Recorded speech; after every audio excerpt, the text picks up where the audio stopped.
Secret affair kami ng office mate ko. Hindi ko matigilan kasi sobrang galing niya sa... Rocky's Secret Files. Secret Files. It's the kind of bleep you never knew existed. Kunwari inosente pero boy naman pala. Rocky's Secret Files. Secret Files.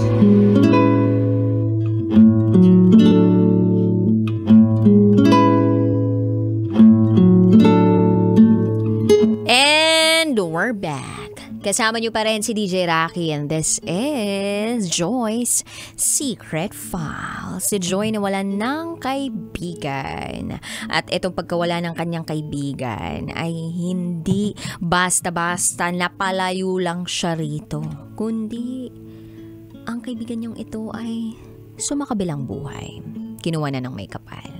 Wala nang nararamdaman na kahit anong sakit ngayon dahil nasa piling na siya ng may kapal. Mahal na mahal niya itong best friend niyang ito to the point na in love talaga siya. Sabi niya doon sa kanyang secret file.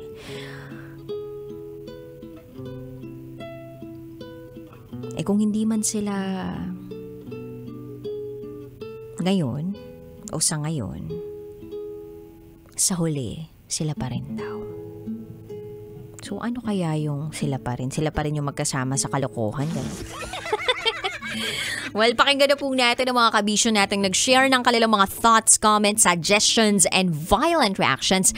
Ito po ang sabi ng ating kabisyo na si Jazz Lunage. Panapanahon lang talaga. Kahit walang sakit kung panahon mo na, wala ka nang magagawa. Narinig nyo na ba yan sa ibang tao? Yung panapanahon lang talaga. Wala kang magagawa. Kapag panahon mo na, panahon mo na. Naniniwala ba kayo na meron talaga kayong expiration period? Na hindi lang malinaw kung anong petsa ka mamamatay, pero meron. Well, di natin sure kung meron ganun. But one thing is for sure, lahat tayo doon patungo. And it is not the end of our lives. Kung ikaw naniniwala ka sa kabilang buhay, then good. Kung naniniwala ka sa isang reincarnation, then good. Kung naniniwala ka na wala nang kabilang buhay, then still, at least you lived your life. Anyway, eto naman ang sabi ni JP Arcega Babasa. Listeners ang naguluhan sa kung ano ang sakit ni Mike. Pero kailangan pa rin nating irespeto ito. Sa totoo lang, kahit ako rin napapaisip kung ano nga ba ang naging sakit ni Mike. Bakit ganun kaselan at hindi siya pinaalam sa iba? Inisip ko nga ano ba yung symptoms or signs na meron kang sakit na HIV or AIDS? Kasi base sa secret file ng ating sender, ang aktibidades ni Mike ay paraan, madiskarte, kumbaga, kung kanino siya nakikipagrelasyon sexually para kumita ng pera. At hindi malabo na yun ang naging sakit ng ating Mike. Or hindi siya secret file sender, kumbaga yung minamahal ng secret file sender natin na si Mike. Pero hindi po inilagay doon sa ating secret file kung ano talaga yung sakit. So this is just an assumption. Meaning, ito lang po ang hinala natin na sakit ng ating Mike. Okay, ng ating Mike. Ni Mike.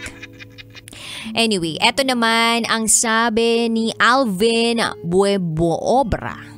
Ang hirap mawala ng kaibigan, lalo't kasama mo sa hirap at ginhawa. Ay, dun talaga ako mag-a-agree. Mahirap mawala ng kaibigan. Yung tipong ito yung klase ng kaibigan na sa hirap at ginhawa, proven and tested nandyan, hindi bumibitaw.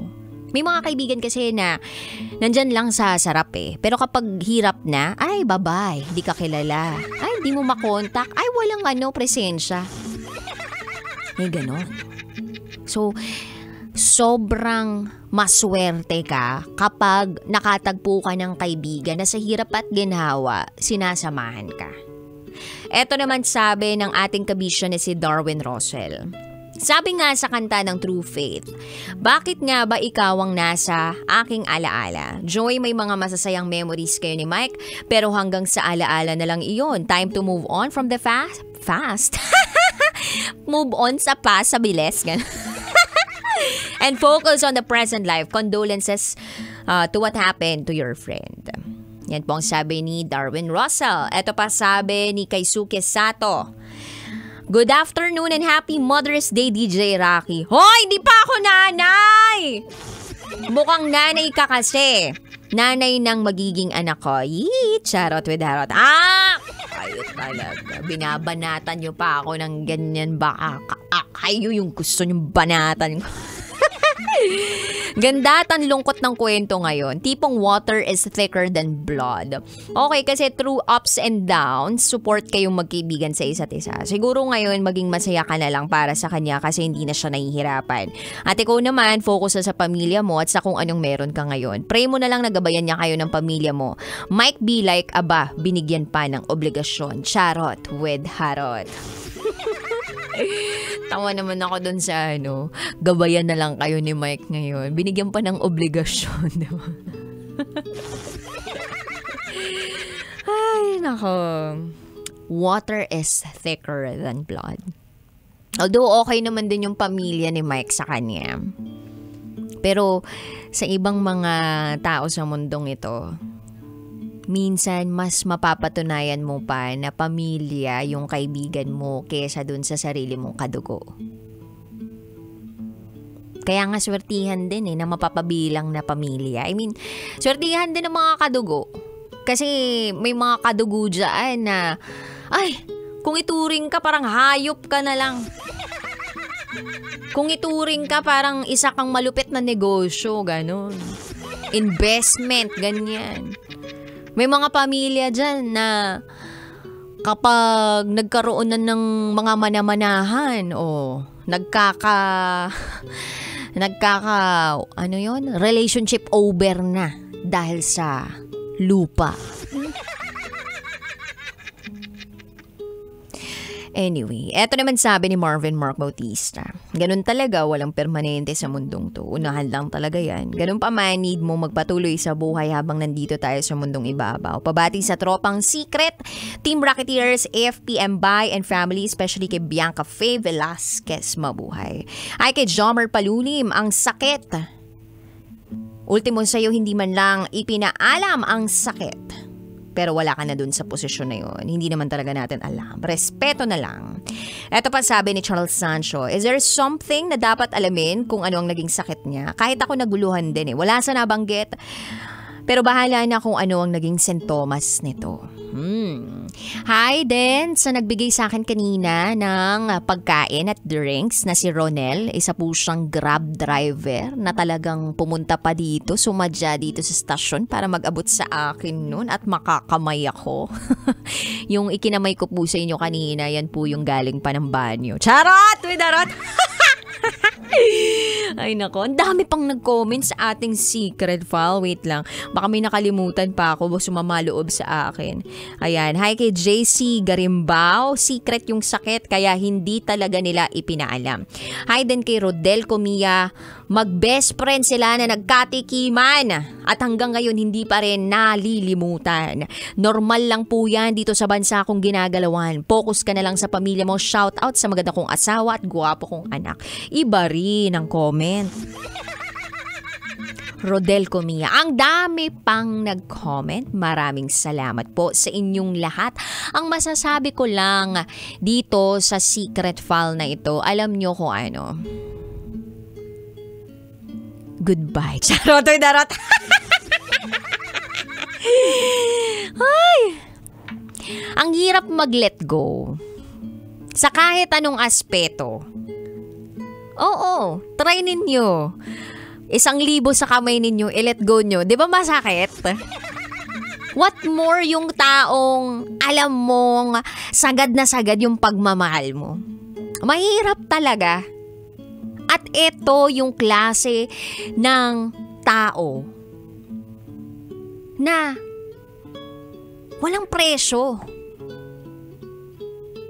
Walang presyo at walang makapapantay na kahit anong halaga. Na kahit bayaran ka ng 1,000,000, hindi mo ipagpapalit. Baka pag 1 billion, pwede. Charot, darot. Diba? Ito yung klase ng pag-let go na ang hirap-hirap. Kasi iba yung pinagsamahan ninyo. Iba yung lalim ng pinagsamahan ninyo. Pero ang realidad ng buhay, lahat tayo, mamamatay. At lagi ko po itong sinasabi sa programa ko. The people who love us never really leave us. They will always stay in our hearts. Hindi po sila mawawala. Physically, mawawala sila. Emotionally, you won't get the support that you need every time na meron kang down moments. Pero the memory lives within you. Unless magka-amnesia ka. Oo. Pero nandyan lang. At masarap alalahanin yung mga pagkakataon na yun. At mas lalong masarap sa pakiramdam na nagkaroon ka ng oportunidad na makasalamuha o ma-experience itong taong to sa mundong ito.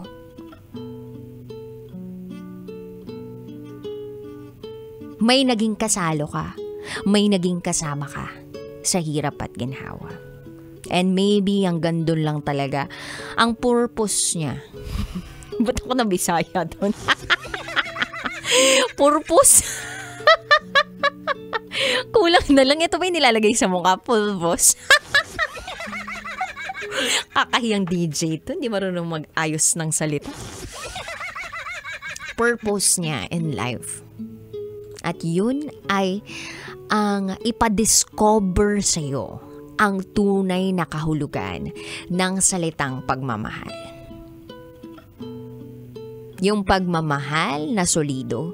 Yung pagmamahal na hindi nanghuhusga. Yung pagmamahal na tumatanggap. Yung pagmamahal na mapag-aruga, nagmamahal ng tunay hanggang sa huli nitong hininga. Sa mga kabisyo natin out there na gusto mag-share ng kanilang secrets, share to me, raketera@gmail.com. I gotta say, GTG as in got to go. Susunod na po ang programang EDSA Rapan kasama sina Diego at Tanghenyo. Nakapiling ang inyong bus princess na si DJ Raketera na iniimbitahan ka na pumunta na sa darating na June 27, 28, 29 para sa nagbabalik na Aliwan Fiesta. Ito na po ang pinakamasaya, pinakamalaki at pinakabonggacious na fiesta. Meron po tayong Shoppers Bazaar, Pasakali Concert, Street Dance and Float Competition at Reyna ng Aliwan. Follow Aliwan Fiesta or visit aliwanfiesta.com para sa iba pang detalye at sa mga susunod na pasabog. Again, mark your calendars, June 27, 28 and 29. Mag-aaliwan Fiesta po tayong lahat. Makiisa, makisaya, pistay narito na. Dito lang yan sa stasyong number 1, 90.7 Love Radio. Kailangan pa bang i-memorize yan? Basic. Bye-bye, people of the universe. Kailangan pa bang i-memorize yan? Love Radio Basic!